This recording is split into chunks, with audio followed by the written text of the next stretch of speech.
Good afternoon, good morning, good evening, wherever you are. Welcome to the Armoury, and we are here to do our Arsenal mid-season review. And we've got Tony, we've got GTalks, and we've got Gumsa. Tony, how are you, mate?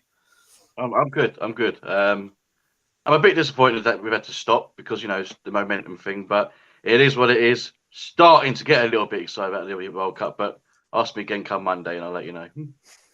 Gumsa, how are you, mate? Buzzing still on cloud nine. Loving what Arsenal have done. Loving the Ronaldo stuff. It's just beautiful, isn't it? And it just shows us how far we've come under Arteta. So we'll get into more of that a bit later, I suppose. Yes, we will. G, how are you, mate? Yeah, man, I'm good, man. I can only echo what Tony and Gumsa have said. Absolutely buzzing.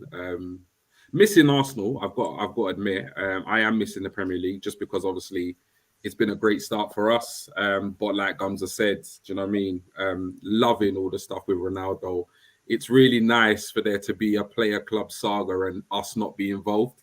So I'm absolutely loving every minute of it. I watched it last night. I'm going to watch it tonight. So yeah, let's go, man. Get the popcorn out.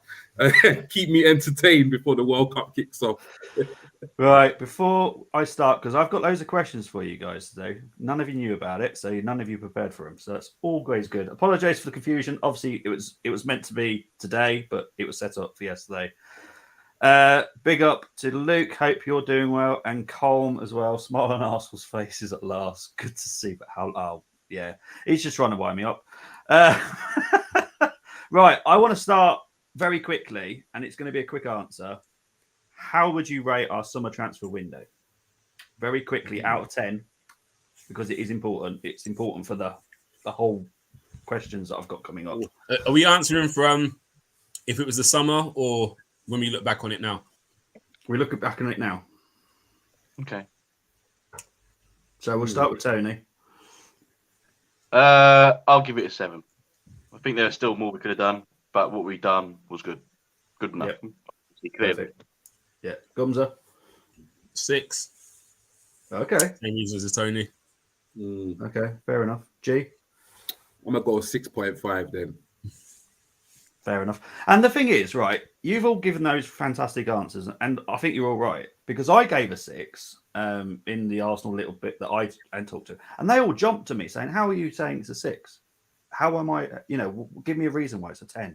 It's not a 10 because we had more to do.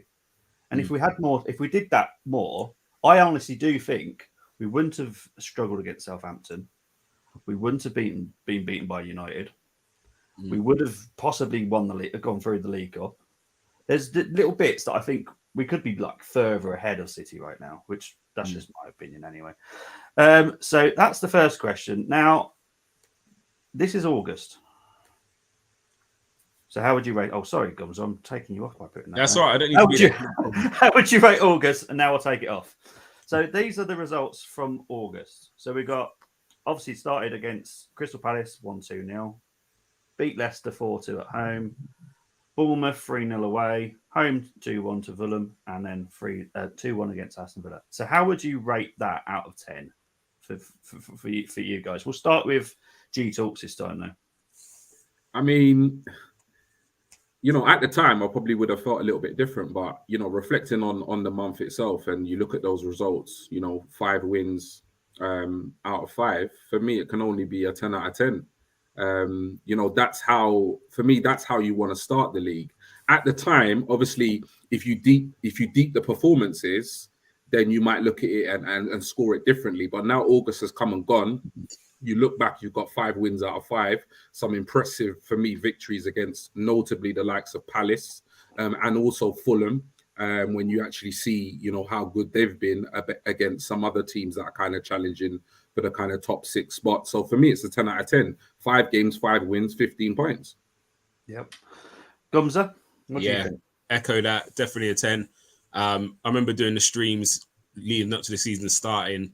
We was talking about 9 points to 12, and we'd be happy with that. Especially the Palace away game to get a 2-0. That kind of set the benchmark. And again, it's start of the season. You're not looking at your most fluid. You know what I mean? People are coming back from pre-season. Some people obviously starting pre-season later than others. So no one's up to full speed. You've got potentially players coming in, potentially players leaving. There's a lot of kind of unrest in the change room at that time. So to start off with 5 out of 5 is a great way to start. So again, even when you look back, I probably can't remember too. I can remember the goals only because I watched that 42 goals yesterday, or 44 goals that we scored so far. But top of my head, I couldn't tell you how all the games kind of went. I remember the Leicester game because it was like they scored, we scored, they scored, we scored to kind of keep the lead. But some of them, I can't remember the performances too much. But all you look back on, you just see W's, and that's all that really matters at the end of the day, isn't it? Especially at the start of the season. Exactly. Tony? I'll be that dark cloud then. I'm going to go with 9. That's not that dark a cloud, is it? Well, yeah, you know what I mean anyway. But I'll go 9 just because it's funny when you look at those results. The only clean sheets came away from home. Obviously, the most important thing, as Gum just said, is W's, and that's all we can see there for the month of August, which is, like you said, at the start of the season, we would have taken 9 or 12 points from those 5 games. So, you can't be upset about the fact that we did concede 4 goals at home then. But yeah, W's, and all those wins, they all come in different ways. Mm-hmm. And it just shows that we've got that character. We can adjust at any game. Mm-hmm. And that's what I've been really impressed with Arsenal this season.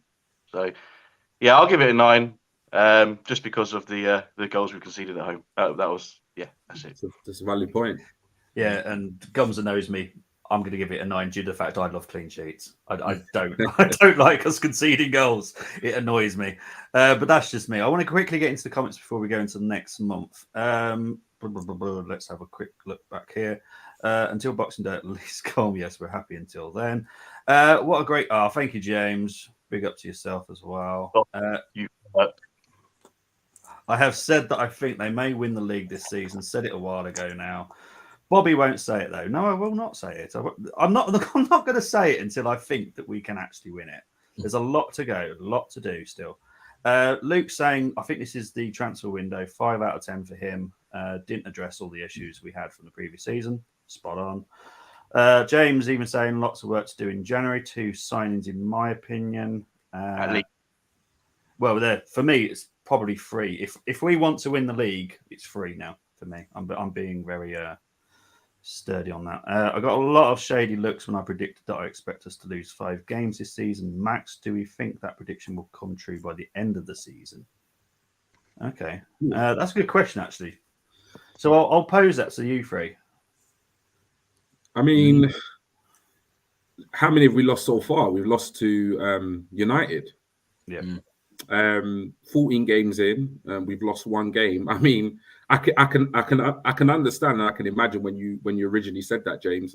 People, I can imagine it raising eyebrows and people, getting onto you about it. But 14 games in, only 1 loss, only 5 points dropped across, a possible 39. I mean, or more. I'm not sure what it is. I think it's not a bad shout. I think between now and the end of the season, we probably will lose up to 5 games, if not more. So yeah, I'm not too sure. I'm really not sure how that's going to go. I think definitely now, looking at the first 14, that is reasonable. It's possible that we won't lose more than 5 games, but it's just really hard. Become the business end of the season. There's 24 more games. Can I envision Arsenal winning or drawing the next, 19? I think that's very possible. So yeah, you know what? I'm not going to sit on the fence. I'm going to say I can see that. I can see that prediction coming true. I think it's realistic to say that we won't lose any more than 5 games for the end of the season. Gumsa? Yeah, I agree. I think when you first read it, I said when I read it, I thought 5. I think that's not even that many. Like that can happen. Do you know what I mean? I think City have lost 2. United have probably lost 4 or 5. Do you know what I mean? So it's kind of easily done. However, then I started thinking about where we could lose them. Don't get me wrong. I know any team can beat any team on their day. But even when you do the predictions, like we look at 5 games in a little bundle, you think, right, where might we drop points? So you're automatically thinking City, you got to play them twice. So you could potentially lose both of those. Newcastle is a tough place to go to. So that might be another. See, that you're on 4, so it's like you still got to get Anfield, still got to go White Hart Lane. So there's a few places where you could drop points. So, but at the same time, this Arsenal team, we're kind of exceeding expectations. We look at what we've done last year, places we struggled, we've gone and improved on it. So I look at the Brentford game, look at the Palace away, I look at Southampton, we bettered our result we did last year. So actually, if you go to St. James's Park and grab a draw, again, that's not another defeat. I wouldn't mind losing 5 games if we don't draw many. So as GTalks said that night, just say we lost the 5 or 6 games, say, but we win the other 19. I'll take that all day rather than drawing 10, winning 9, and then losing 3. Do you know, we might not lose many, but if you're not, draws are they're almost as bad as a defeat in certain ways. Yes, it's something. I think there's ways you draw, isn't it? If you nick a draw last minute and score a goal, it's looked as a positive. If what happened at Southampton and you concede, it feels like a defeat. So if we could win 19 and lose 6, not bothered. If we don't get no draws and then Collins, but we're winning, then 5-6 defeats doesn't really mean much. But I think it's if we're drawing a lot, then 5 defeats will then look really bad. So I think it just depends how you look at it, if that makes sense. Sorry, I'm rambling on a little bit. No. Tony, what do you think, mate? Yeah, no, I agree. You look at how if things stay the same as they are at the start of the season till now, 5's probably realistic. A lot can happen, a lot can change. We know that, but as things are at the moment, I agree with the boys. I'm going with 5 is realistic. Fair enough. I want to go into Colm's comment here. Games and wins against lower table clubs is what wins you the league. There are more points available. These games are the most important ones. Yeah, they are the ones that actually just end your season. Tend to anyway. Yep. Right. So we're going to get into September. So can you please rate this? And I was actually surprised when I was doing this last night. I was like, we've only played 3 games in September. But yes, we only played 3 games in September. How that happened, I do not know. International break, weren't it? Yeah, it was mad. I think it's because we had such a busy October. It was mad to type up 3. And I was like, whoa, that's mad. We'll start with Tony rating this one this month. I mean, it's hard to rate, really, isn't it? You've got 2 Premier League games there, you've got a Europa League game in there, and there's only 3 of them. So we've lost 1 there. I mean, I think if you play that Man United game over and over again, you would probably get wins in that one. Because we didn't play badly at all. I think the missing link was Partey in that game. He was a huge loss. I also do believe that Martinelli goal still should have counted. Don't care what anybody says. And that would have changed the game because that would have opened Man United up because they'd want to get back into it. So, it was one of those ones. Zurich, I mean, it wasn't the best performance. Let's have it right, wasn't it? So it was, And then obviously away at Brentford was a great performance. You go to Brentford, it's not easy for anyone. Man City found it hard enough at home. So, you know what I mean? I would probably give it, I'll give it a 6 just because of that loss at Man United. I don't like losing to Man United. I hate it. And the performance at Zurich wasn't great. But the outstanding performance in those games were Brentford. I'll go 6. I'm going to stick with 6. G?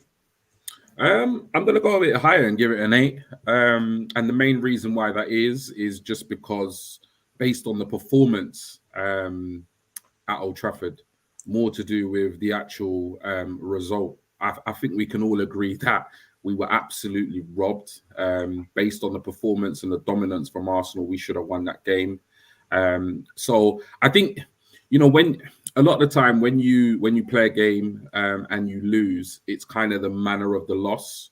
I don't think Arteta would have gone into the dressing room at the end of that 3-1 defeat and absolutely blasted the team because I think they did everything right, other than obviously put the ball in the net. But there were other contributing factors out of our control that caused or that contributed to us losing that game. So for me, it was a really, really good performance against United, despite obviously the scoreline does not look pretty and doesn't sit right with me. But for me, the performance was key. To even though we lost that match, we performed really well. I mean, against Zurich, it was a heavily rotated side. So for me, the most important thing was to get the job done and get the 3 points, which we did.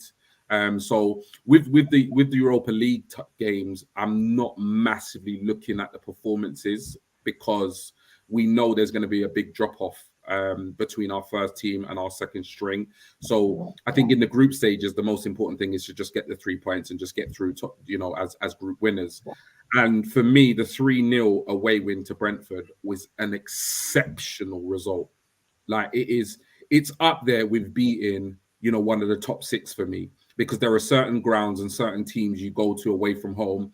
As we've said, Palace, Brentford, the Brentford have just beat Man City at the Etihad. Brentford I actually said before that game against City that I fancied Brentford to get a result. And Brentford on their day are absolutely phenomenal. They slapped Man United. I think it was 4-0 earlier in the season as well. So for me, on the whole, bar the scoreline against Man United, I think it was a really good month. I'm going to give it an 8 out of 10. Gumsa? Yeah, I'll sit with an 8 as well. For me, it's 3 away games. We've done what we had to do in Europe. Obviously, that was Marquinhos' first goal for the club. We got to kind of see him. Brentford result, again, I agree with GTalks. It's a big result. The grand scheme of things, it looked like, it's Brentford. But they are tricky against the big 6 do struggle against Brentford. They got a style about them which they don't fear any of the big 6. They probably relish them games a lot more. Their team's kind of designed to deal with bigger teams. The way they play on the counter-attack, 2 up front, really can hurt you. They just slapped Man United 4-0 a few weeks before that. Do you know what I mean? It was a big game. And again, you look back on where we were a year ago when we went in their first game of the season and lost. It's kind of, that was a flagship moment to say, like, this is how far we've come. Do you know what I mean? That's a 7-goal turnaround. So that's how, so we've come a long way. The United result, why are you going to give September that score? Up to that point, it was always, you haven't played anyone, you haven't had a test, you expected to beat those teams, so on. And we were seeing them teams take points off other teams, like, for instance, Fulham got the better of Liverpool, drew a Liverpool, can't remember what the score was, but we just kept getting that question, you're not played anyone. We went into that United game, we're missing 2 players, which I think were crucial, which is obviously Partey and then El Nene. I think if El Nene plays instead of Sambi, it may be a different, we might have got beat, but it might have been 2-1, do you know what I mean, rather than 3-1. But the big question about Arsenal was, when we taste defeat, how we respond. Last year we saw it. Every time we got beat, we then it took us 3 games to get back to winning ways.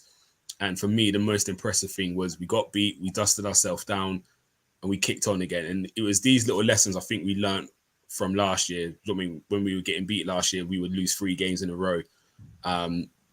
When we was in front, in 4th place, when the pressure became too much for us and we crumbled, and then Tottenham overtook it. And there's a few questions being answered, and we answered them after that United game. And I think that was the catalyst to push us forward again. And you'll see it later on in the season when we lost and drew a game in a row. Arteta said we've got to hit the reset, and bang, we're back on it again. So that transition of we taste defeat, we kick back into action. And I think that's going to be the big difference this year. If we get beat, and we will talk about Man City and Liverpool, the worst time to play them two is when they taste defeat, because it means you're in the firing line for the next game. And this is kind of what Arsenal are starting to do now. We've only tasted defeat a few times this year, but every time we've bounced back really quickly. And actually teams are going to be like, oh God, so-and-so beat them last week, we got them this week, now we're going to catch it. And that is the most impressive thing, I think, for me this season. So that's why I would score that month for 8. Fair enough. There's nothing wrong with that. I just want to quickly get into the comments because I know I've got James, going back to the question that he asked. Yeah, that's fair enough. Just wanted to get your opinions on it. I like the sense of confidence. Colm, 1, you lost to United. How did you lose that? I'm going to stick with this. It's Ollie's fault. Ollie did the watch along with me, and he's the one that mentioned Anthony. And I'm still going to blame Ollie. That is why he's still banned from watch-alongs. International break plus 2 games got postponed because of Queen dying. Brentford's performance best of the season so far, in my opinion. No, I think one has overdone that one now for me. So we are going to get into September, and I do apologise about the background picture. I forgot to change it. So it's the same as September. I was going to change it to the Arsenal-Tottenham game. But unfortunately, it didn't work. So obviously we have got 9 games, 7 wins, 1 draw, 1 defeat. So I'm going to start with Gumsa first. How would you rate that one?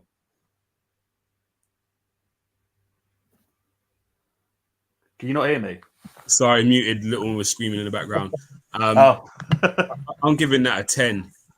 Yes, we drew 1. Yes, we lost 1. I don't care. Look at 9 fixtures in a month with Tottenham, with Liverpool in there. Away to Bodo, who hadn't lost in 60. Well, I think they won 16 on the bounce in Europe. 14 they won. Yeah, something crazy. They beat Celtic and Milan, I think, or something out there. Roma. The Leeds game was difficult. PSV at home. Forest, big beating. Yeah, I can't score that less than a 10. I think going into that, again, we're looking at Tottenham and Liverpool. Liverpool notoriously beat us. Do you know what I mean? I can't remember the last time we beat Liverpool in the league. Football was flowing, like everything. You know, I'm looking at that. That's impressive. I'll be honest. Yes, the draw, the loss to PSV, don't really care about it. I think the only one thing that upset me was that draw at Southampton. But it is what it is. Like you know what I mean? You're not expecting to win all that. That's ridiculous. So for me, I'm scoring it a 10. And obviously the standout is the Liverpool and Tottenham wins. And again, it was going into that, you lost to United. You haven't beat a big club. Upstairs Tottenham and Liverpool. Yes, they're not the Liverpool we've seen previously, but you still got to beat what's in front of you. And they still got dangerous players. Do you know what I mean? So yeah, for me, 10 all day.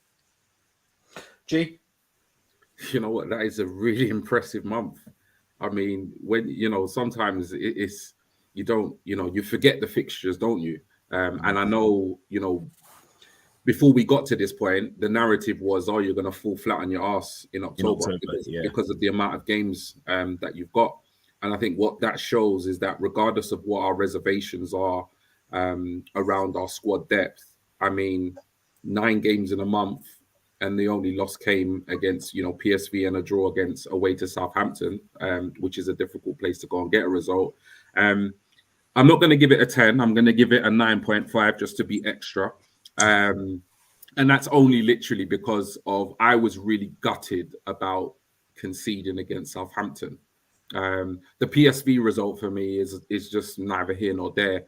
But I was gutted that we drew to Southampton. I really was. Like, I felt like that was a game. It felt like, but when the final whistle went, it felt like a defeat. It felt like we dropped 2 points. So that's the 0.5 that I'm not going to give the team, just because of the way they made me feel at the end of that game. but other than that, I echo everything Gums has said. I mean, to have a month where you've got 9 games in a month, and then in the midst of that, some really tricky, European ties, along with wins against Spurs and Liverpool, yeah, it's an exceptional month. And it's very easy to forget. We had that many games and we had that many wins in what was a real kind of fixture pile-up. So, yeah, 9.5 for me. Tony? You know what? I'm going to give this one a 10, only because my birthday was in between the Tottenham and Liverpool wins. And it was a great birthday. Nice. Do you know what I'm saying? So, yeah, and look, the draw against Southampton was disappointing. If it weren't for that agent pigeon that Pep sent down the south coast to put Ramsdale off, we would have won 1-0. Do you know what I mean? Yeah. So that's going to be my excuse anyway. And look, the PSV one, I think going into that game, we were all like, if we lose it, it don't matter. We'll win the next one. I'd rather we beat Forest in the weekend than that happened. So I weren't too upset about it. PSV needed it more. They needed to get that win, didn't they? So, and look, as the boys said, 9 games.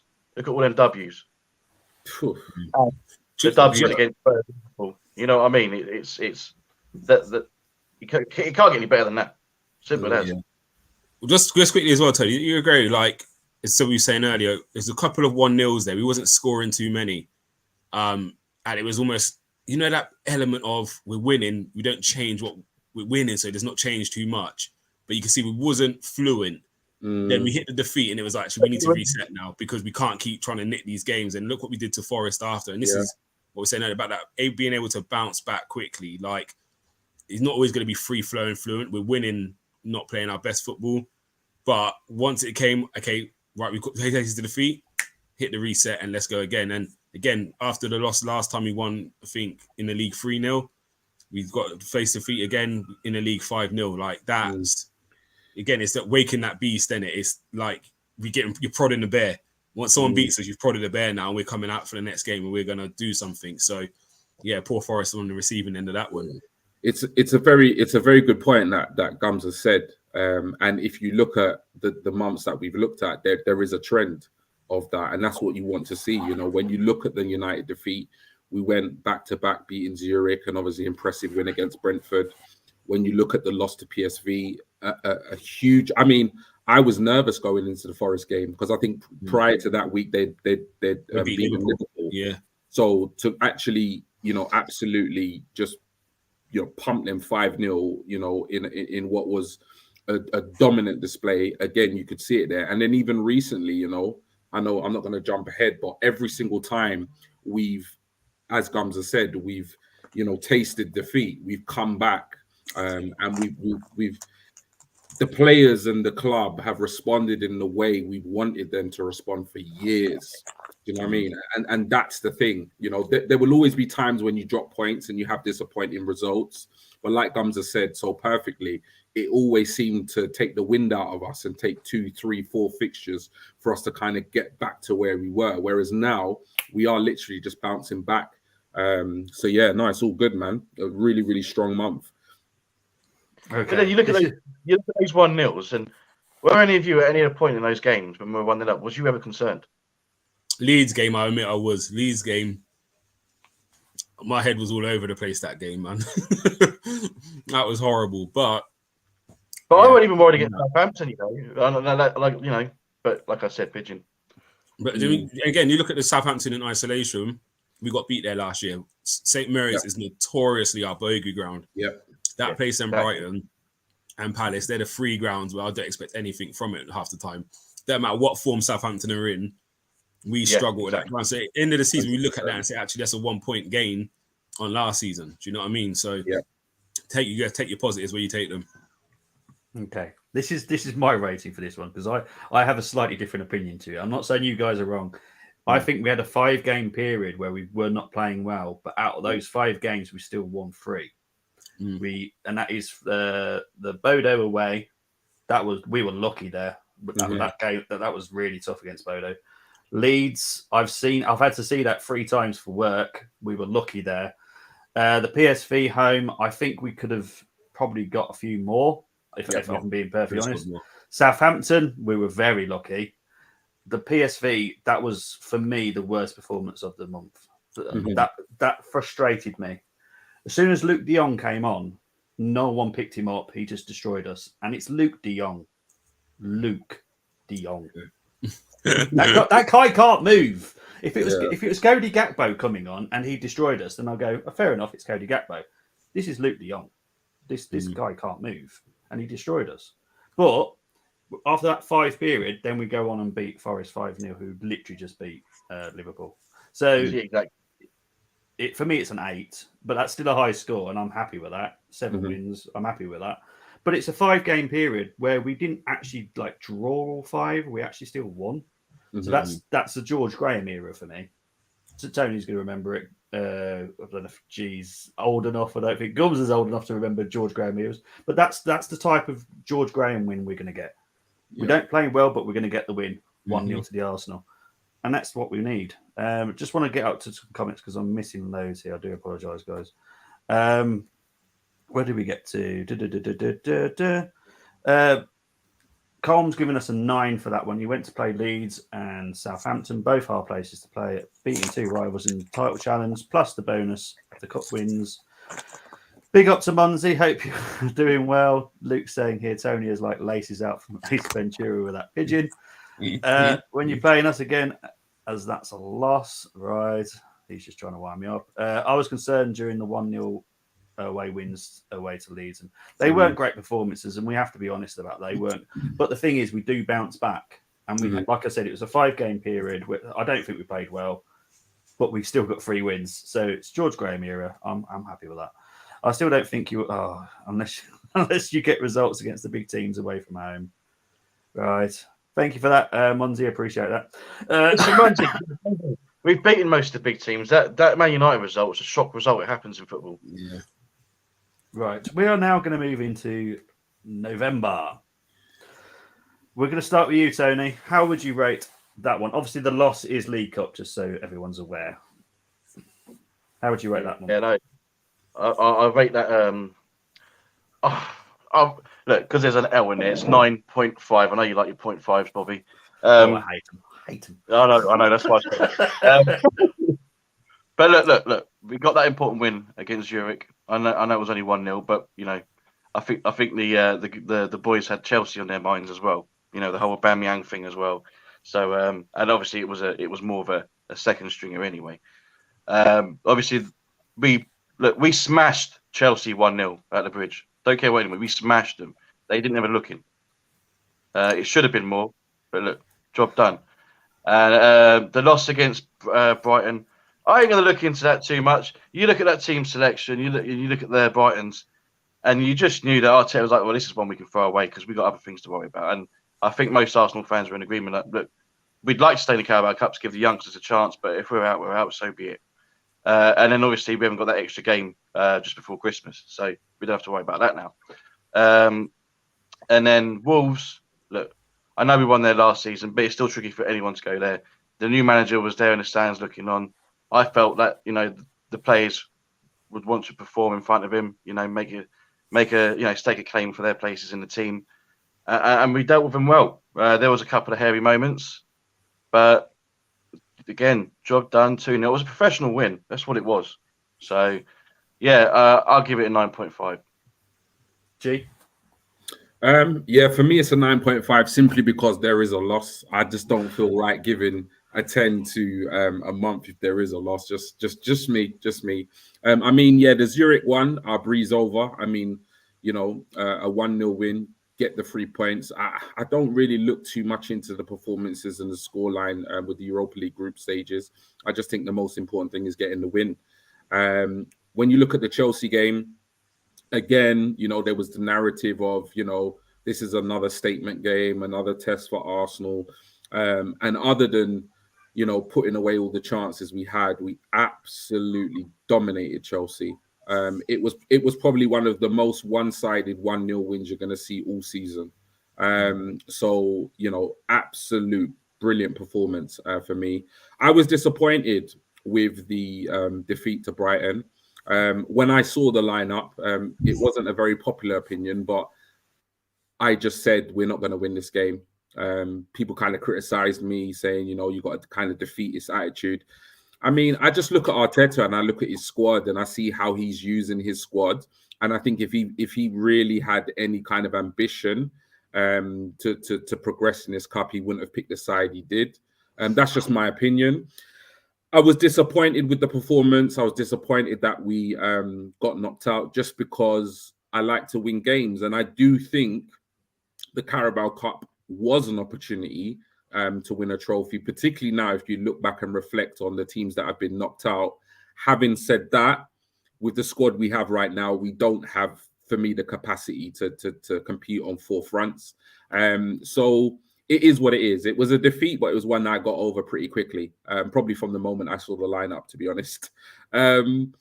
And with regards to the Wolves game, I think the Wolves game for me is huge. And this is the reason why with the Chelsea and the Wolves game, I have to give this a 9.5 because not only is it a difficult place to go and play, but you have to add the context of the fact that Man City dropped points the day before. There would have been a lot of pressure on Arsenal to actually go there and get the 3 points and extend our lead at the top. And also, you've got to take into context that we never started the game well. We had the issue of Xhaka, who's arguably our player of the season so far, go off early. That is something that in the past, I think would have massively affected the players and got in their heads. And I think there's evidence to suggest it did maybe get into their heads a little bit in that first half. But they went in at halftime. They reset, they came out, and against a very stubborn, stubborn Wolves sides that sat deep, that basically didn't really want to lose the game. They were there to impress their new manager. They had some very good outlets in terms of Traore hitting us on the counter. I think it was a brilliant performance. The way we just carved them open in those two attacks down the kind of left-hand side was absolutely brilliant. We had a massive issue doing that last season, carving open teams, that basically just parked the bus. And this season, that was a real thing for me. I remember at halftime, I thought, how far have we come? Because Wolves have clearly don't want to lose the game. They're clearly making this difficult for us. And I remember Gumsa saying something very similar in the WhatsApp group. So I was hugely impressed. In many ways, I was more impressed with the Wolves result than the Chelsea result, just because of the context of the pressure being on and making sure we got the points. The fact that Xhaka, arguably our best player of the season, went off early, and the fact that we were playing a team that were out to impress, but purposely made it difficult for us to break them down. But we found a way, and we didn't just find a way, we beautifully found a way to beat them. Yeah. And before I ask Gumsa, I would like just to piggyback on what you just said. We had 3 people that were actually sick that day, and Xhaka was the only one that couldn't make it. The other 2 were on tablets that was settling them, but they still weren't 100%. So the fact that they still continued and we still performed well, big up to the Arsenal. Mentality monsters, man. Trust me. Yeah. So Gumsa, sorry, before I wanted to say that before I asked you. So how would you rate this month, mate? You're mute. He's on mute. Here I am. Yeah. Sorry. If you can hear what's going on in the background, you'll understand why. But I'm going to give it an 8. I agree. Chelsea performance, absolutely brilliant. One of the most dominant performances I've seen in a long time. It was so comfortable. I think Ramsdale made 1 save, 1 shot on target, I think they had. Yeah, absolutely bossed that game. So that one, I think, brilliant. The Wolves game, again, under a lot of pressure to come through it. Again, we just saw what Brentford done. It's that this is the new Arsenal, isn't it? Arsenal old probably would have dropped points in that. This is the new Arsenal. So absolutely brilliant game. Zurich, again, another high pressure game. I think all these games here are high pressure because the Zurich one, this is to top the group. We just lost to PSV. We need to win to top the group. This is now playing a Champions League team or not, an extra 2 games in the season. It's a high pressure game. He rotated the squad a bit again, and we came through it. So, yeah, them 3 really impressed with. Brighton game, I'm not like the rest of everyone else kind of, don't say they wrote it off. That, to me, wasn't good enough. I'll be honest, regardless of what game I go into, once I get to that game, I want to win. That team we put out, I don't care what anyone says, it's not a group of kids. I've seen Arsenal field teams where we had like Fran Merida and just players that you can't even remember the top of your head, like real youngsters in the team. That team wasn't a team of youngsters. I'll run through it. Apart from the keeper behind, Cedric, Holding, Saliba, Tierney, El Nene, Lokonga, Marquinhos, Vieira, Nelson, and Ketia. That's not a team where we're throwing this trophy away. That is our European squad. That's the team we've mainly seen in Europe, apart from, say, Marquinhos and Hein. The rest of them are players who, if anyone's injured, they're coming into play. They're the next in line. Brighton rotated a lot of their players as well. And I expect to see more from an Arsenal team than that, I'll be honest. So that let me down. Equally, if we don't win the Carabao Cup, I don't really care. But I think it would be important to go through that round because the next round is 3 days before the Premier League season restarts. Now, that's a time to give these players another game of football to get them up to scratch before the Premier League season starts. So for me, even if we got knocked out in that round, I wouldn't have minded because you know what, that's going to be their first competitive match back. Get rid of the ring rust in there, and then we kick into the Premier League. So for me, that was being an important game. Yes, we could put a friendly in on that same date, but it's not the same as playing a proper game of football in front of the crowds. Do you know what I mean? Back with the Arsenal boys. So for me, that would have been quite an important game to play in. And we're not there now. So for me, it was a big disappointment. Also for some of them players, where else are you going to get your minutes? You have to make them games count because now Europe's going to get serious. So you might not see as much of Reece Nelson. You might not see Marquinhos. So that competition is really where they kind of guaranteed their starts. So for me, them boys should be fighting a lot harder for that competition because that might now be someone like Tierney. You might not see him start another game now for the rest of the season. Like, depending how Zinchenko gets on or Tomiyasu and Ben White, you might not actually see Tierney start a game. So that's for me, that's a big competition for the squad. Like, we used to use it for the youngsters. That competition now is for the squad. Because, yeah, if Reece Nelson scores 2 in that game and he gets called upon in the next Premier League game, he's ready. Do you know what I mean? Whereas now we're back to them boys are just going to be sitting on the bench. So, yeah, that did disappoint me a little bit. Equally, the game wasn't on live anywhere.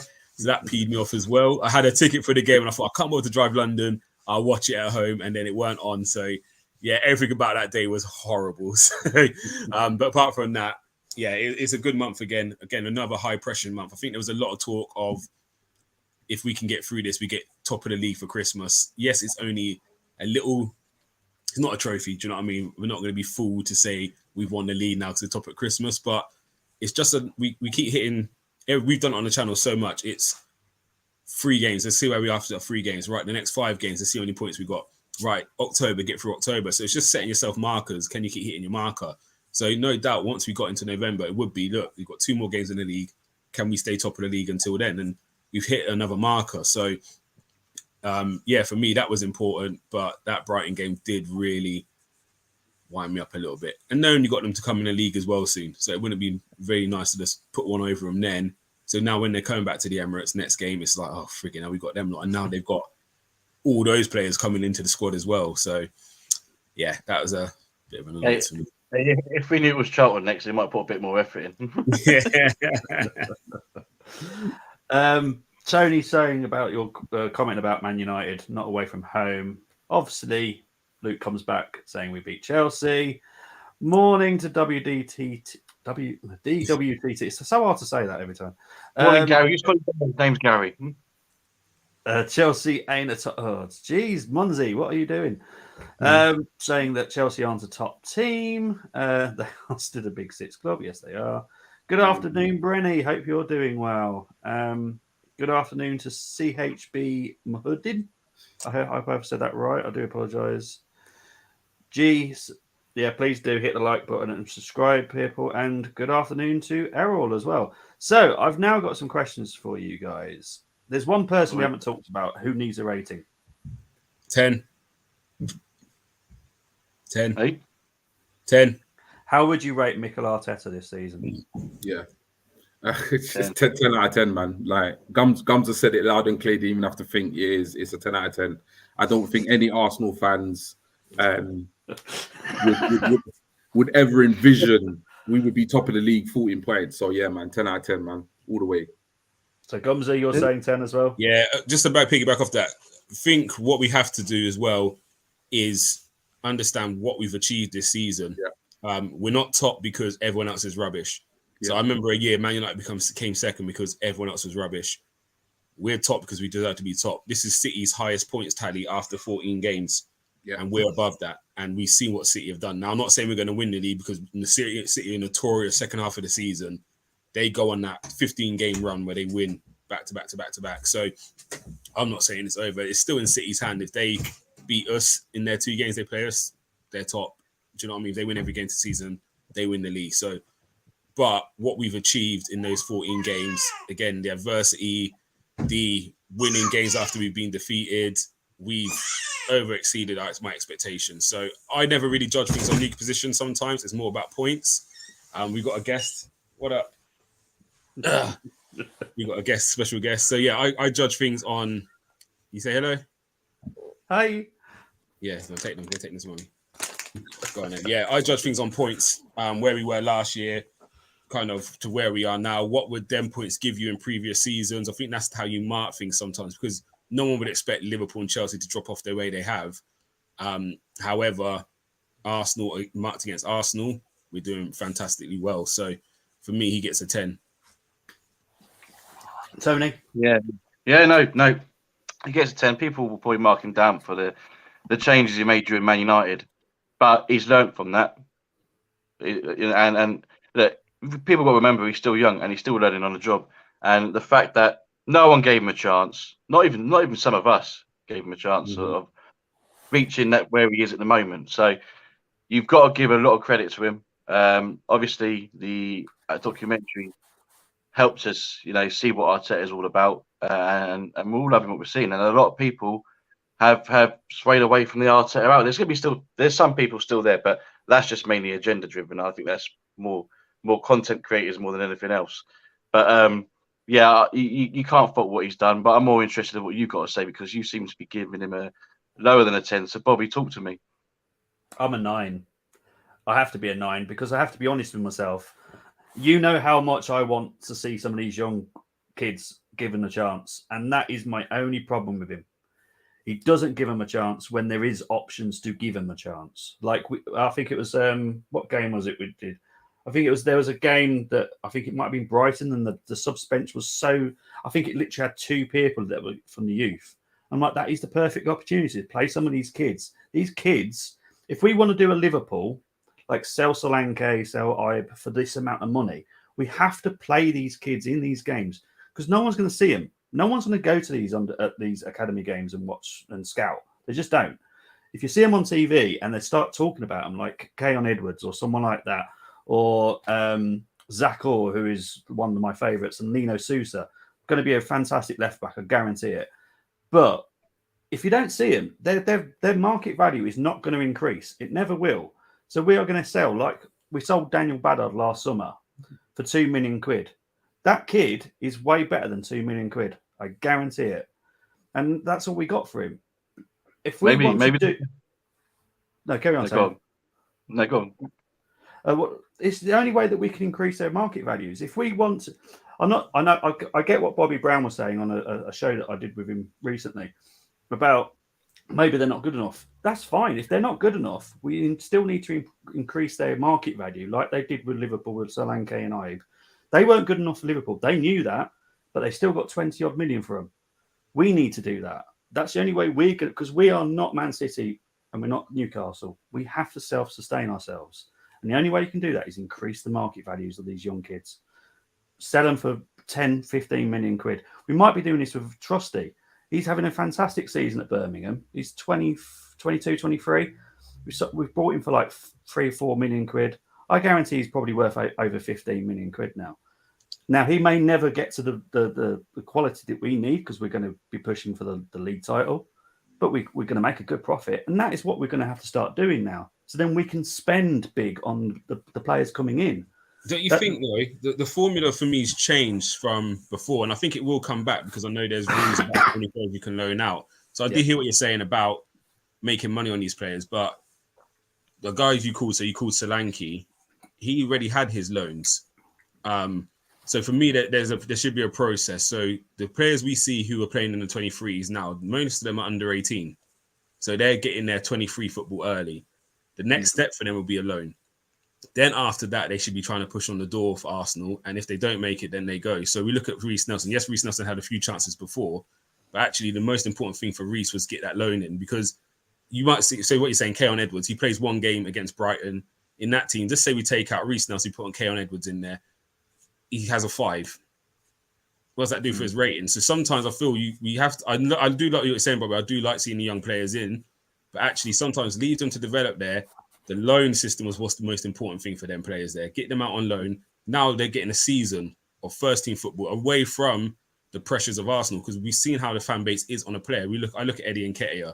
Some of what's said about him is ridiculous. Reece Nelson got it a lot last season. And they're 2 of the boys I've always backed because, and say if you don't know my nephew Jordan, he's played against Reece when he was at Southampton as a kid. He's that age group. So we've seen them boys growing up, and there's players they wouldn't be playing at Arsenal Academy if they weren't players. Not all of them are going to make it. However, I feel we need to trust that process we've got at the moment. I agree with. I think the under 18 players should be playing 23s now. Yes, the odd one might come in and get a game here and there. Then it's a loan for the ones that are good enough, and then we look to sell. I do agree we don't make enough money on our players. I look at Mavropanos. How we only got that money Yeah. for him is ridiculous. Ballard's another one. Who else went? Guendouzi didn't get no money for him. So we have got to address them. But also, I do think this club is addressing things slowly. And we're seeing the improvement. So look, long gone are the days. Whenever we spoke about a player leaving on a free transfer, I think after Lacazette, and we've allowed that to happen because of his age, we knew we weren't going to get no money, right? Let him run down and go.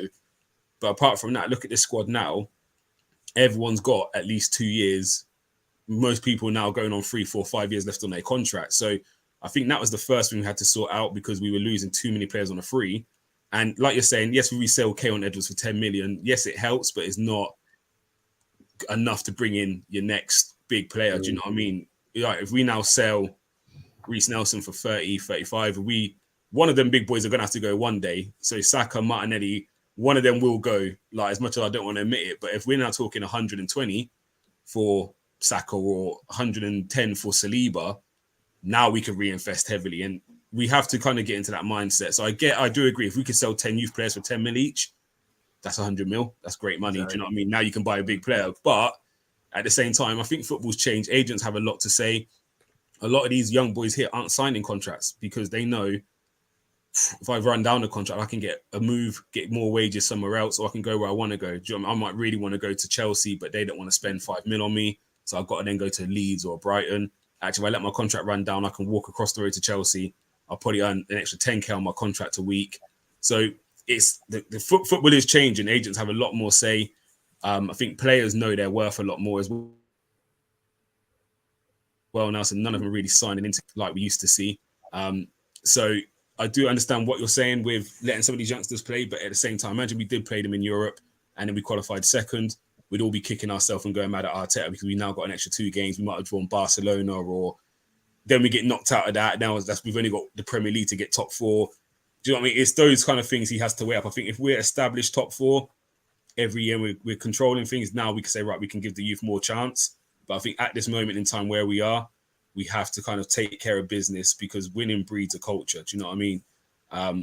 And if the young players are good enough, I look at City, they got some young players up there and they're going for good money still, even though some of them haven't touched the first team. I know Southampton brought 3 of their youngsters. Yeah, they brought like 3 of their youngsters, that Edozie and someone else. So, and them guys... Lavia as well. Yeah, they didn't touch the first team and they still got big moves to Southampton. So even though them players aren't in Man City's first team, everyone knows all about Man City's youth academy and how good the players are. So it will work itself out in time. I think if the product's good, if our youth team is dominating, players will start sniffing around. You know what I mean? You look at Sancho went from City to Dortmund. They got a guy called Jamie Gittins who was from Reading. He went to Man City and now is at Dortmund and he's starting some games this year. So these scouts know these players. Do you know what I mean? The teams know these players in these academies, man. So sorry, I know I take over sometimes. I can't help myself. No, no worries. Well, I'm not listening to what you're saying, Bobby. It's just we have 4 hosts. It's bound to happen, so it's fine. It's the host show today. Cole's saying they will watch Brighton anyway, Bobby. So I think I knew that.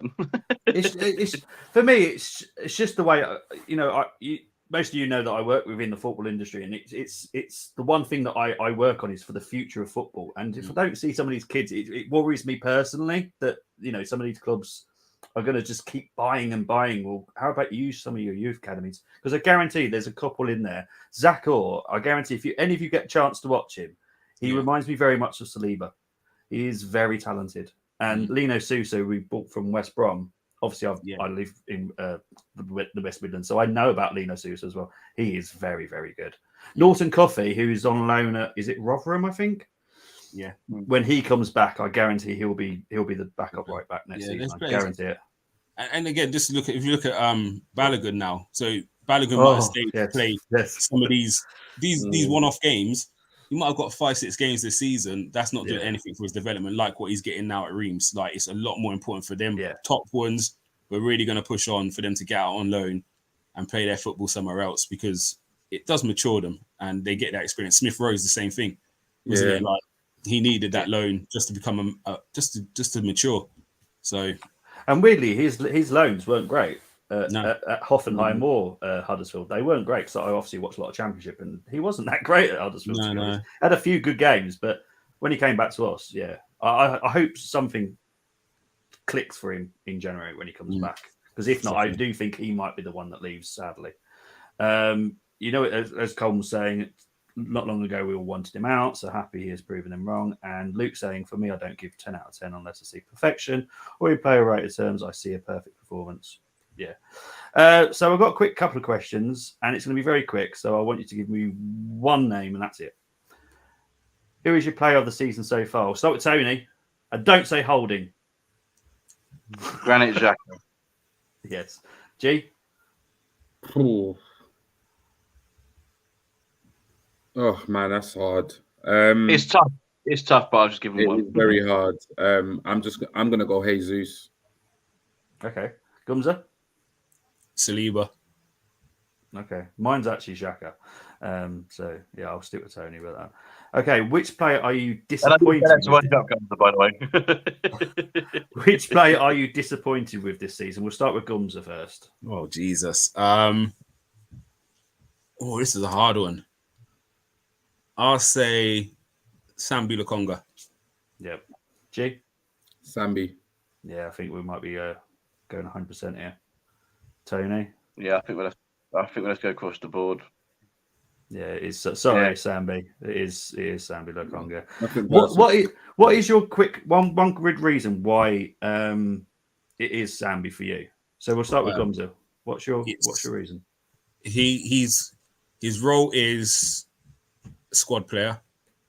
He's got to take his opportunities. I'm not saying he's playing badly. He's just not doing enough to say he deserves to be second after Xhaka or Partey. Like, do you know what I mean? El Nene's injured, so this is your time. When you get the minutes, hold on to it. Reece Nelson's just done it. Do you know what I mean? In 2 games, don't care if we lost to Brighton. He showed me enough in that game to show me he deserves to stay in and around this squad. And obviously the 2 games against Forest, he played really well when he came on. So he's done enough to cement himself. And Nketiah done enough last year to earn himself a new contract. And I'm second behind Jesus. And if Jesus isn't scoring still in a few games, he could be knocking on the manager's door saying, yo, look, started 1 game against them. I scored a fantastic goal. Give me a chance. Sambi's not doing enough to earn his shirt at the moment. And if I'm Patino or if I'm Miguel Aziz, I'm saying, yo, I'm coming for him. Like, I'm taking that place soon. And do you know what I mean?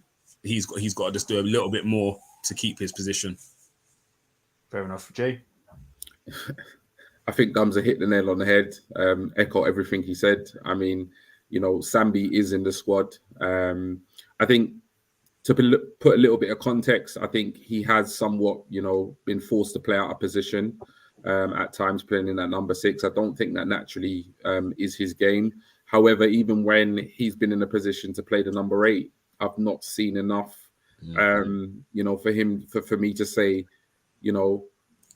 yeah, he should be playing. I mean, Partey and Xhaka, people might not agree, but they have leveled up this season in terms of their performances. So I think when you take it all into context, he's playing out of position. The players that he would necessarily be competing with have leveled up, and he's kind of stagnated. But yeah, he's just not doing enough, man. And you know what it is? I saw something in the All or Nothing documentary, which does alarm me with Sambi. He done a Ronaldo. He done a Ronaldo, didn't he? It's that moment where he starts to moan about like kind of not playing, and Eddie just tells him to shut up and just get on with it. But then I just don't see. I mean, you know what it is? It's like you get 2 kind of moaners. You kind of get a moaner that will moan about it and allow it to kind of get to them and affect their performance. Or you get a moaner, but then there's some real fire in their belly, and they're like, okay, well, if you're not going to play me, I'm going to show you why you need to play me. He's the latter. It's almost like he's unhappy that he's not getting game time, but he's kind of silently sulking about it, and he's kind of just becoming more and more and more kind of, within himself. I think there's real confidence issues. I'm not sure, and I'm going to say it, and people might criticize me for saying it, but I don't think he's got the minerals to play in the Premier League. I think he needs a loan, for me personally. Go and play, go and be a star. Because again, he was a star at Anderlecht. Go and be a star again. Go and play your football. But I agree with you, he hasn't done enough. Again, I coach, and I had a player for a few years, and then he did come to me last year, and he was upset because he wasn't starting many games. Again, the boys are getting older, so now it's not half a game of football like you used to. You fight for your shirt. If you get your shirt, you make the most of it. And I said, all right, I will start you in a game. I've started him. He's done nothing. Yeah. So the question now for him is, do you deserve to start the next game? And he's had to say to me, he has to be honest, no, I don't. I've seen what the others have been doing. You can give him opportunity. I've got to, and that's it. You've got to earn your shirt. Do you know what I mean? You have to fight for your shirt wrestling. And when you get it, you don't let go of it. And that's what the others are doing at the moment. And again, he has got to be careful, like you said, because Vieira played in that position in the last game when he came on for Xhaka. And done okay. We got Smith Rowe coming back, and I could see him playing in that 8 position, advanced 8. So that now pushes Sambi back again a few options. So interestingly, he wasn't on the bench. He was ill as well, and he was ill. So when I saw that, I thought curtains. But he was supposedly one of the players that were ill. I mean, for me, I just think, I've kind of got to the point now with Sambi where I'm kind of just I'm getting rid of all the pleasantries. He's not doing enough. I really question whether he does have the minerals to play in the Premier League. For me, he's just soft. He comes across like a soft player. He has a soft character. And I know that sounds a bit harsh because he is young. He's been playing out of position. But yeah, there comes a point where you just got to step up and just either, force the manager to make a decision. And right now, he's just coasting, and he's just, he's out here doing interviews about how much he wants to play. Bruv, play football, man. Do your talking on the pitch and give Arteta a problem. But right now, mate, ill or not ill, I don't even think if we have a fully fit squad, I don't even think he makes the bench. Yeah, I agree with you. Sorry, Tony, I just want to go in again. Is that all right if I just jump in? Just because I hear everything G's saying, and for me, he hasn't done enough. Anything I would give Sambi credit for, not credit, give him some time, is just physicality. I've said it with Nelson, I said it with Nketiah. They're kids. Not everyone is ready at 17, 18, 19. You look at Saliba's frame, you look at Sambi Lukonga's frame. I think they're the same age. One's like a man, one's still like a kid. Yeah. So we have to, again, if the technique's good enough, the physicality will come. I now look at Willock and what he's doing.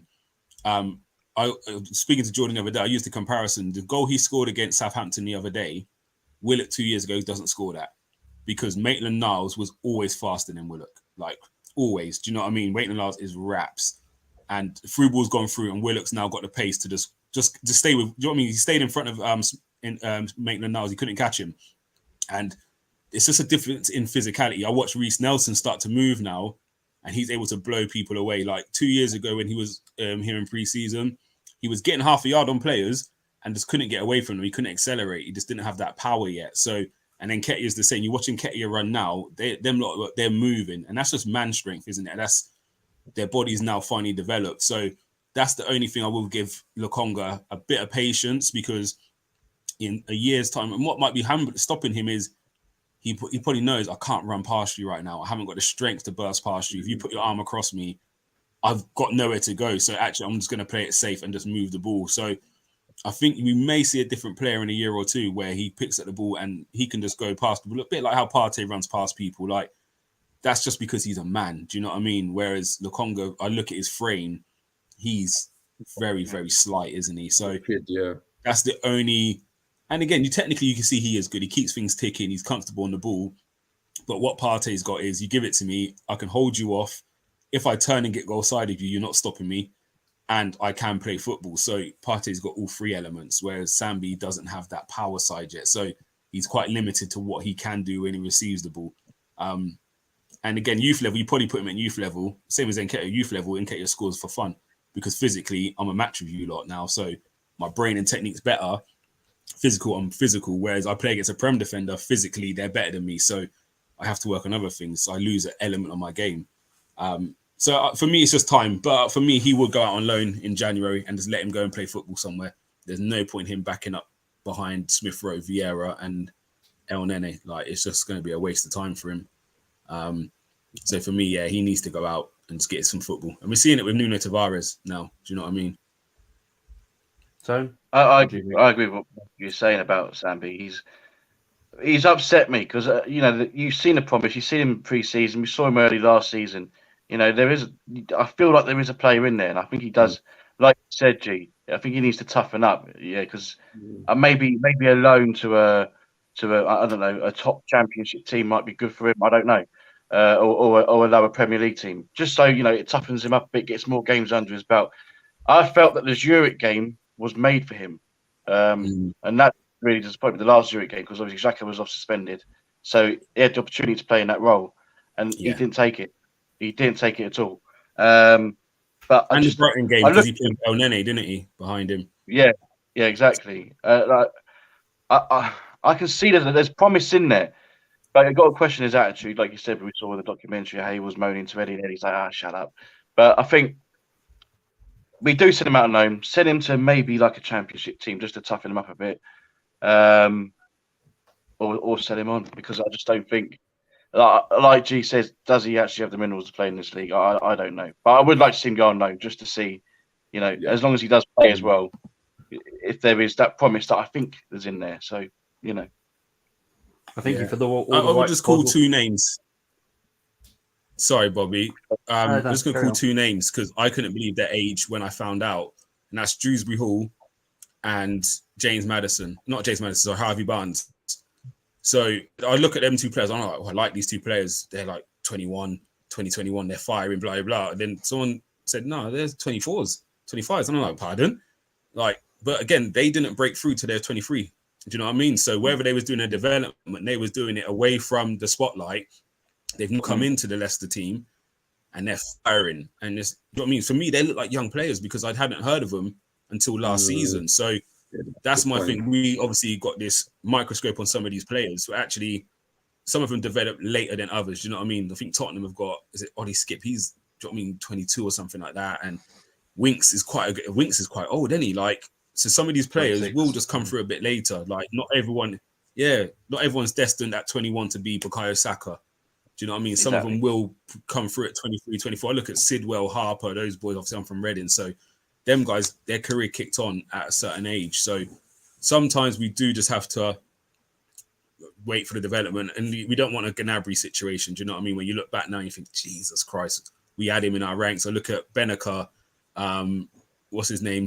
He went to France, Rene Adelaide, Donnell Malin, all these boys here, they had to go elsewhere because they weren't ready for the Premiership. And if they come back, do you know what I mean? They could be real players in the future. So I think we need to manage him well. I think we need a loan. Again, if Tavares gets sold this year, we might be talking 25 mil. Whereas if he stayed at Arsenal, stayed in and around, like you're saying, Bobby, not playing football, you're talking 10 mil max for him. Do you know what I mean? So sometimes the loan system is the best way for these players. And if we keep him, we have a player. If we sell him, we probably make more money. So, it's just going to be a time thing for me. Yeah. Just want to go back to player of the season off for Colm so far. It's Jesus because he hasn't got me enough FPL points. That's all he cares about, just so everyone knows.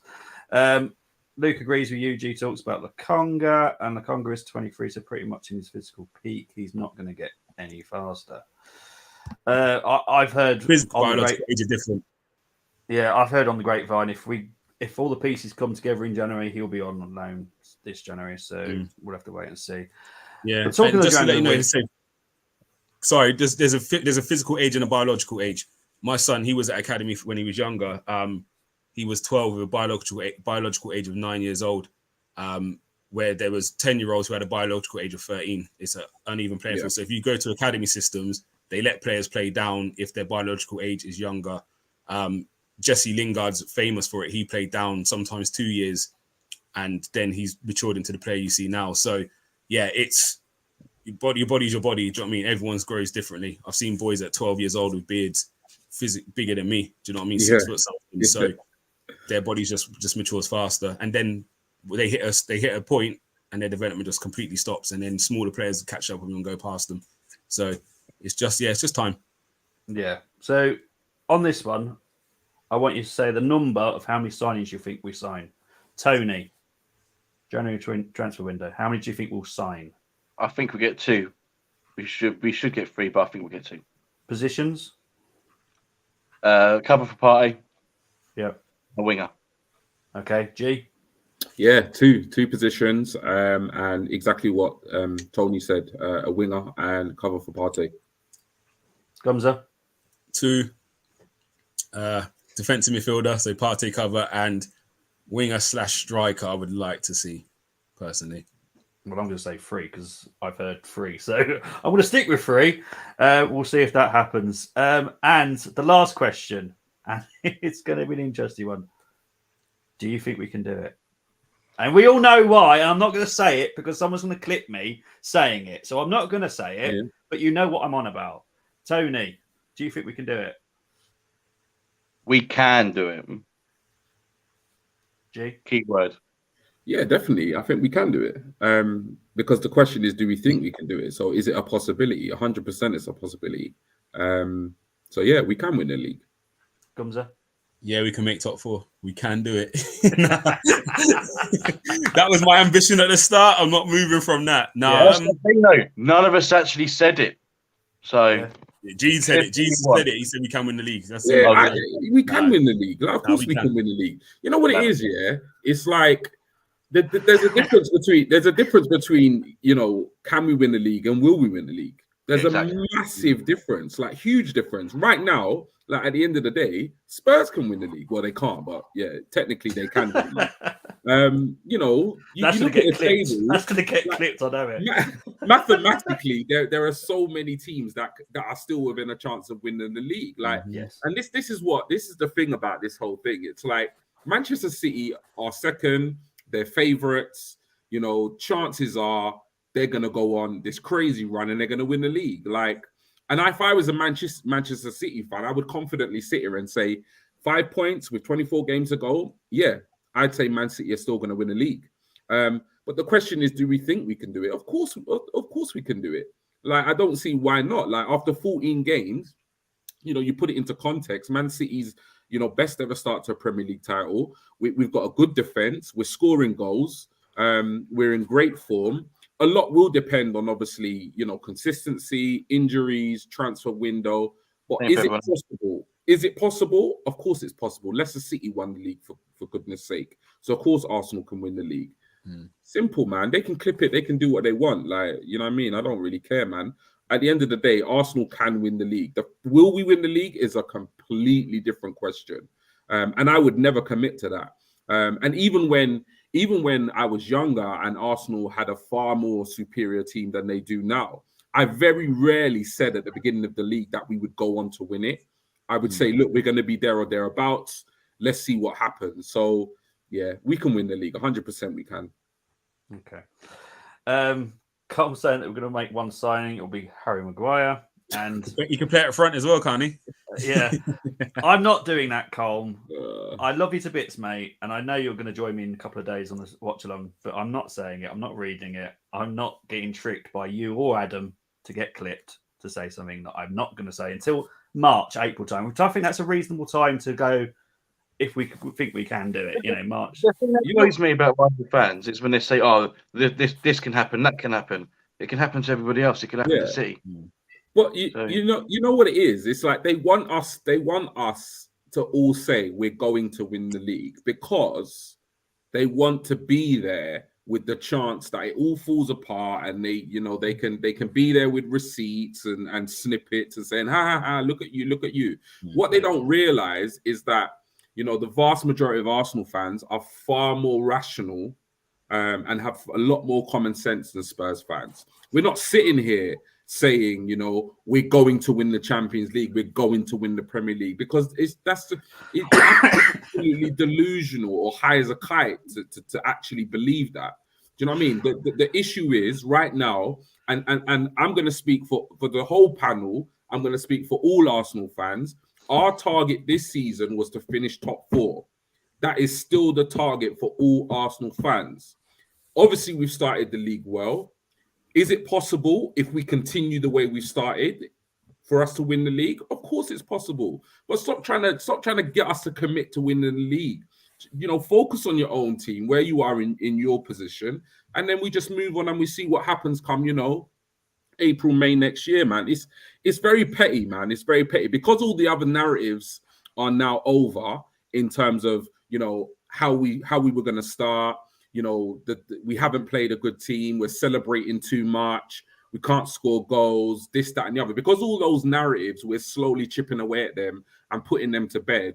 Now the narrative has to be, you've got to commit to whether your team is going to win the league or not. You know, if you don't commit, you're not backing your team. And if you do commit, they've literally got us where they want us. So if any chance of us falling off form and we don't win the league, it's like they can just mock us or banter us. The fact is, if we don't win the league but we finish top 4, that is an exceptional season for us, because we've gone from 8th, 5th to guaranteeing Champions League football back in the top European competition. So you know what? Like, just, you know, go and do something else with your time, man. And you know, just to piggyback what you're saying, GTalks, I've heard someone come out and say, if Arsenal don't finish second and win a trophy, it's a bad season, and they've underachieved. And I'm just like, hold on a minute, no way in hell. Like, yes, we started off very well. This season's got a long way to go. The target is 4th. Madness. You know what I mean? It's like you said, we come 8th and 5th under Arteta. We're not even nowhere near the biggest spenders this year in the window. Madness. United, Chelsea, Newcastle, all spent more than us. I'm not sure about Liverpool and City, but they were way ahead of us beforehand anyway. So Tottenham spent more than us. So we're not outspending teams. We were 5th the year just gone. Even what we brought, yes, we got 2, I would say, starters in Zinchenko and Jesus, but the rest of it was just fillers. So we hadn't improved the 11 that much. Like, really, honestly, we're way overachieving. So if we come 4th with no trophy, I ain't even bothered, because I know what this team can do. This is it. When it's right. Do you know what I mean? So if he's rebuilding again, a few extra players in. This is it. You know what I mean? It's about establishing this squad. And what people forgetting? When was the last time we had a season where a World Cup was in between it? Yeah, exactly. There's so much momentum has stopped. Yeah. You know what I mean? So we've gone on this massive run to start the season. We've had a great first 14 games. We don't know what's going to happen in the next couple. 6 weeks? We go again. Do you know what I mean? There'll be injuries. You don't know how the players are going to come back. Like, you know, we're basically starting again. Yeah. In Boxing Day. So. And you know what it is? Like, I just appeal to Arsenal fans to not get sucked into it, because even if we went on to win the league, they will make up new narratives. They will say Man City had an off season. They will say, oh, well, you won the league, but you know what? It's not the greatest surprise, because Leicester City was a bigger achievement than what Arsenal done, you know, if you won it. So they will always move the goalposts. There will always be new narratives. All we got to do is focus on our team. Right now, they are exceeding all our expectations. The rival fans absolutely hate it. So, do you know what I mean? Let's just enjoy it, man. Yeah, mate, this is how much I'm enjoying it. I'm celebrating Christmas already. Big up to Errol. He's saying it's your fan base. That's why everyone wants. Who does Errol support? He's United, isn't he? He's United. Yeah, he's the Man United agenda. Make sure you tune in tonight, 8 p.m, man. Yeah, I might try and get on the show myself. DWTT saying, I'm delayed, but the panel's expectations are well over what they should be. Nothing I saw last season led me to believe he would be good cover for Party without a loan where he can play a lot. Sambi. Yes, Sambi, yeah. Most Arsenal fans are nothing like the Muppets on Twitter. 100%. Are you trying to jinx us, Colm? Yeah, because Colm is just, I've been saying it for ages. He has, to be fair, he has actually put a bet on Arsenal to win it, to be fair to Colm. Eddie wanted to stay, wanted his money, got his numbers. Still hasn't shown me enough last season in Chelsea match. We saw him making most of an opportunity. I haven't seen enough of that this season. He was my close second to who I'm most disappointed in this season. Really? Yeah, you lot leave my boy alone, man. I have to be honest. He was my second as well. Do you know why? Fiera for me has been worse than him. No. That's a good shout. But my reason, sorry if I just jump in, my reasoning for, I think, leave Eddie alone. We saw last season what happened when we wasn't fluent. Lacazette, Aubameyang, Eddie couldn't get anything going. Like, all three of them were bad last season. This year we've been better. However, Eddie's always playing. Majority of the games he started is when he's got no Partey. There's either Saliba or Gabriel, not two of them. It could be whoever, right back, left back. Odegaard's not there. So he's playing with the weakened side. Now, we take out Partey. Granit Xhaka's performance drops from an 8 to a 6 most weeks when Partey's not there. 7 at a push. Odegaard's performance drops when Partey's not there. So if everything's coming downwards, then we put Eddie Nketiah up front. The service isn't there. Like the football's not there. So it's very hard for me to judge Nketiah when everything behind him is not looking as good. If we look at them performances without Partey in the squad, I guarantee it, every performance is worse. So put Partey in and we're sourcing and Eddie comes in. And it's the same thing with Reece Nelson. Reece Nelson playing in the European squad wasn't really doing too much. No one was talking about Reece. The moment Reece went into that Premier League team and had 60 minutes, Reece scored 2 and got an assist and looks like a different player. So sometimes we got to look at the whole collective rather than Eddie Nketiah's played 8 games, he scored 1 goal. Actually, what's he been playing with? Because if I put Eddie Nketiah with that main 11, if I put the main 10 in who are flowing and then put Eddie up front, I'm not saying he's going to play as good as Jesus, but he probably scores a few more goals because the service is going to be more. And that's all I'm going to say on Eddie. Like, we've got to stop grading our strikers when they're not getting the service they need to score goals because he hasn't been getting much, to be fair, when he's been playing. Yeah, it comes as a point because you have Rob Holding with Ramsdale behind him, and then you've got Ben White, Saliba, Partey in front of him. Yeah, I know what you're saying. It's different. It's different than when you got Turner and Congo in front of you. It is completely different. Like, so I'm with you, Tony. I just put that in there. Sorry. I think you could definitely you can see that though. Even when Vieira came on for Xhaka in the first 11 against Wolves, you could see obviously he didn't like hit the ground, but like you could see like once he kind of found his feet, he looked a completely different player. So yeah, I agree with Gumsa on that. In that respect, definitely. Big up to John Heffernan. Gary Neville saying yesterday that City is still going to win by 15 points. Gary Neville's a clown, man. That's a 20-point shift. He's mad. Absolutely crazy. Errol saying here, too late. You have a certain gentleman name I will not mention who's part of your team. Just skip him. We know he's having a dig at someone who's not even here. We were not all about that, Errol. Stop it. I have no idea who he's on about anyway, personally, but there we go. John, Gary Neville probably prefers City to win the league now because of his dislike for us, ingrained into him for his playing days. And Errol says, I would prefer City to win the league. I only know one. This is the problem with Manchester United fans. They don't understand their club. They don't understand that. The United fan wants City to win the league. Is Errol seriously saying that? I can understand that because imagine if we win the league, he's got to just delete my number because he's nowhere you can turn. I'm in your heads all day, every day. It's his fault for living in London, then, isn't it? But again, if you love Manchester United, if you love Manchester, sod off to Manchester. That's mad, man. One City, we're okay.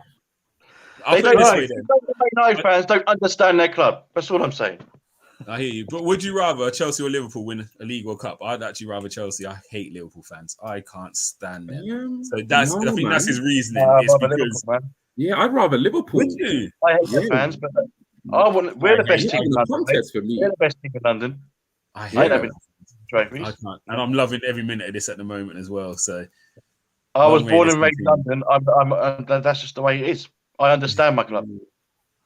I just can't. I get what Errol's saying in terms of like obviously it does help with City. It does make a difference with City being at the top and winning stuff because I don't know a single personally. I don't know a single City fan. Yeah, I'm not bothered all by this success. I've not had to kind of have it out with their fans, etc., etc. So I get that, but in the bigger in the grand scheme of things, like being a United fan. City are obviously your neighbours, and they've dominated English football. So I mean, I can't imagine wanting them to continue that domination. But I don't know. That's just me. Put it this way. If Tottenham and Man City now, we wouldn't have it. We would not have it. No. Simple. Be painful. Yeah, I don't want Spurs to win nothing. No. It's different. Spurs is different. Is there a game today? London teams, bro. Chelsea. This is what it's like. Like Man City, it's their Tottenham. I don't want no London team to do well. Chelsea. But you got to remember, United don't really have fans at Manchester, do they? So that's what it is. Their rivals are more Arsenal. Football in the 90s. Yeah, I know, Gumsa. I know, man. I know. How about me, United fans? I don't care. It's been a great show, though. It's ended up a little bit tasty. Yeah, a little bit tasty at the moment. Errol's still saying I would rather City win Champions League than Liverpool winning anything. Yeah, I understand his point. I understand what Silva's saying. Like, they're your main rivals, your City rivals, the closest rivals to you. But I think Man United and City their dominance is so far apart from each other. Yeah, that's what I think it is. Them lot would have grown up on Arsenal and Liverpool. Man United fans are looking at like the whole thing in terms of how many trophies have they won. So like even though City have won trophies, I mean, when you actually think about it, when you look at Man United and Liverpool, like trophy for trophy, I think that's what they're kind of looking at it histories, with. I'd rather Man United win 20 more Premier Leagues than Spurs win one. That's all I'm saying. I hear you. But Yeah, our I hear rivalry, you. Our rivalry with Spurs is different. I think our rivalry with Spurs is completely different to United and City's rivalry. They've got more of a hate. They were probably because I'm a Londoner. I don't know. They for most Man United fans, I think they hate Liverpool first, Arsenal, then probably Leeds before they actually hate Man City. It's because of the their rivalry is a bit different, isn't it? And I think Everton's probably Everton's the same. I think Liverpool hate United more than they hate Everton. Like if you go to the town, you actually see Reds and Blues together, kind of getting on you. I don't think you see Liverpool and United. Like I think they got more spice in their rivalry, and that's what people say. Arsenal, Tottenham is the biggest rivalry in the Premier League, and I think that's why I don't think some of them go to head like we do with Tottenham. To be fair, though, Matt, there's nothing between it, Manchester and Liverpool, is it? The two cities, they're close together. So yeah. But even he's saying there is the biggest game in English football, Man United versus Liverpool. So we put it up. Sorry, I like geography. Sorry. Yeah, he's saying it here. City isn't our rivals. Liverpool is. Yeah. And like Luke said, I've actually done a show on it, so it's actually a properly ranked one as well. So yeah, it was. I do get where Errol's coming from, but I for this season, I just can't imagine him saying City because Liverpool are never going to win it ever this season. No, I guarantee that. But also, I think if Arsenal win it, it just shows you how far behind United are. I think that's the key because City win it every year. So I've already had to deal with that. I think the first time City won it, Errol and that probably wanted anyone else but City to win that league. But once City won it for the first time, the second time, the third, it's now right. City are there. We're in the rest of the conversation. So to see Arsenal leave the rest and go into that, I'm not saying we're elitist, but we're now stepping into the Liverpool City territory.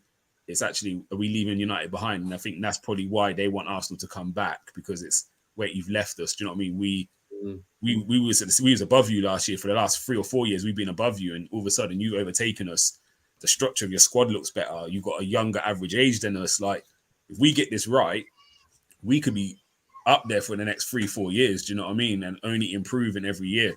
Whereas they still got a massive overhaul. So I think that's probably what's going to get to United is that realization that actually we've turned a corner. Even for Tottenham, Liverpool, their teams are aging. Their best players are slowly starting to decline a little bit. They haven't, do you know what I mean? I think this is the problem these teams have got. We addressed ours quite early, and we're now seeing the fruits of that, of Arteta's vision, whereas these lot have now got to go through it. And who knows how that's going to end up for them. Yeah, spot on. They've got problems upstairs as well. So once they've sorted that out with the ownership and that, it's never going to get sorted, is it? No. Colm saying we United fans already know how far we are behind top clubs, and Solo saying that he hates Liverpool, then dislikes Arsenal, then Leeds. Yeah, there it is. Big up to everyone in the chat, though. Big up to my fantastic guests. G, I'm going to start with you. What have you got coming up? Have you got anything lined up since the World Cup? Yeah, no. So GTalks took a break for GTalks shows this week. I mean, I might still put something together end of the week, potentially, but definitely should be back next week, either Tuesday or Wednesday. So yeah, nothing actually scheduled in yet, but obviously watch your space. If I get anything or put anything together, obviously we'll be hitting it up on the Twitter timeline. Brilliant stuff. Gumsa, have you got anything planned? To be fair, I want to do a couple of shows, so potentially one tonight, but obviously United have got this Ronaldo interview coming up, so I don't want to rain on their parade. I might just get the popcorn out for that one. So we will be doing partway season player of the season or players of the season 1 to 11, who's been the best players in their position. I'm also going to be doing hopefully next week a draft show where I'm going to ask for 6 guests on that one, and we're all going to draft our team of the seasons. We're going to see who's got the best team. We'll take it to Twitter. Whoever gets the best votes, I might throw them a little £10 gift card for next or something. or some socks what I get for Christmas. I'll post it back out to them. So I've definitely got them 2 shows, and then I'll just be popping around during the World Cup. Like, yeah, I'll do stuff, whatever. I'm up for anything at the moment. So yeah, just give me a shout. Anyone on any channel, let me know if you want me. I'm available sometimes. So just give me a shout. Tony, you know the schedule. So what have we got coming up, mate? Do I? Well, we've got the player ratings, but I don't know when we're going to do it. Are we going to do that Yeah, tomorrow or next week? hopefully during the weekend we'll gather some of our guys up to. I've got a busy weekend, so I won't be doing it. And I know you've got the women's watch along, Man United. That's going to be a good one.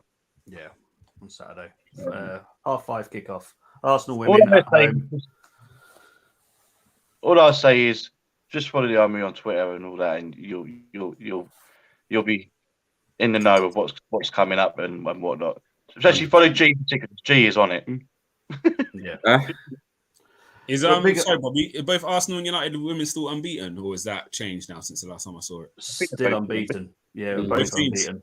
Yeah, it's pretty much a big game now. This one, Chelsea have been beaten, City have been beaten, so it's just down to United and Arsenal now. Obviously, it's still early part of the season, but it's a massive game.